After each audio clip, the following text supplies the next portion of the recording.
ஏங்க நான் ஊருக்கு போயிட்டு வரேன். நான் வர வரைக்கும் வீட்டை பத்திரமா பாத்துக்கோங்க. அப்புறம் நல்லா சாப்பிடுங்க. சரியா? நான் போயிட்டு வரேன். சரிம்மா, பார்த்து பத்திரமா போயிட்டு வாமா. சரிங்க, நான் போயிட்டு வரேன். என் பொண்டாட்டி ஊருக்கு போயிட்டா, என் பொண்டாட்டி ஊருக்கு போயிட்டா.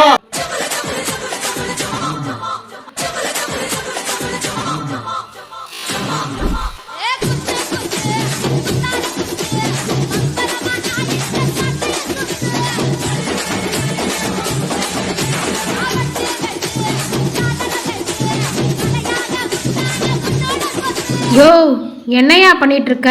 நான் எப்போ வீட்டை விட்டு கிளம்பவே வெயிட் பண்ணிட்டு இருந்தியா? அப்படிலாம் இல்லம்மா. சரி, நீ போனீங்க திரும்பி வந்துட்ட. அதுவா, ரோட்ல போகும்போது தொலைப்ப கட்ட வைத்துட்டு இருந்தான். அதான் வாங்கி வீட்டுல வச்சுட்டு போலான்னு வந்தேன். வந்த இடத்துல தொடப்ப கட்டை எங்க வேலை இல்லாம போயிருமோன்னு பார்த்தேன். நீ கவலைப்படாத, நான் சுத்தமா பெண்ணு சொல்லிடுறேன். மவனை உன்ன